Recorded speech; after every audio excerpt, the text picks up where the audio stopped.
So, industrial composting in California is a little bit more tricky. I'm not sure how it is everywhere else, but there's some nuances.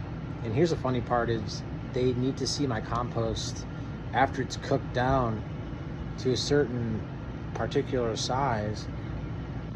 They need me to do a 15-day, 130-degree process where I'm documenting my piles that are 130 degrees for 15 days consecutively, and I have to turn that 5 times in 15 days.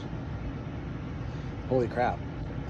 That's a lot of work. And I don't even know who came up with these regulations, because you can clean compost without heat. You don't need heat to treat a pile. So it's just kind of like, here we are dealing with old, outdated information, and it's legislating soil amendments. And I'm like, who came up with this 15 days, 100? Like, where is that? Why is that sacrosanct? Why is that what's being? And that's where I like, okay, I got to speak up. I got to actively engage population who's creating these laws to let them show. I have to prove this to them that your 15-day, 130 thing, turn 5 times. Like, where did this come from? You guys don't know microbial composting. You can clean this stuff up with certain specific liquids. Like, I can hydrate my piles with a specific acid, like lactobacillus, and that'll scrub any pathogens, and it won't have to get up to 130. I can just leave it at 100 degrees as long as I saturate everything with this liquid. So there's all these little, and if I get a lab test done and it proves that my pathogens are reduced and I have no fecal coliforms, right, then what's the difference? Oh, well, if you don't document these 15 days and you say you turn for 5 days, well, then they can't let you sell your compost. But the test came back as it's great.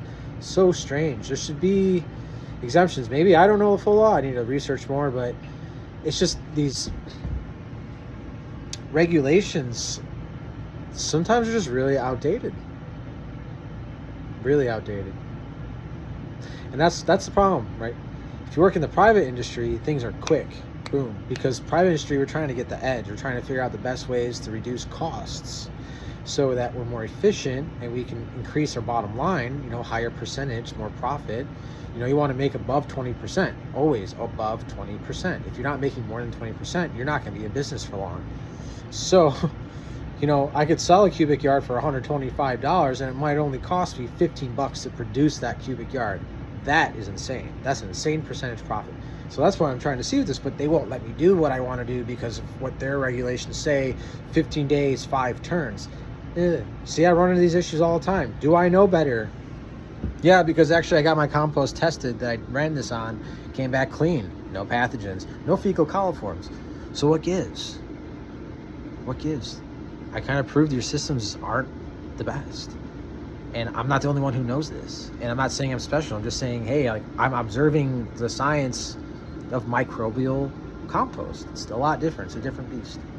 So just something I'll say, literally the laws that were being forced upon us, they don't make sense. And definitions change. And it's funny when these compost inspectors, nothing against them, but they come out here and they're like, these are the laws. This is what I enforce. And then you try to say, hey, it's funny because I have really solid compost. And I'm like, okay, well, this is all junk. I can't do anything with this. Even though it's like one of the richest composts I think this North State has seen. I just call it junk now. I'm like, okay, so according to y'all, this is junk. I just go give it to the landfill. Crazy.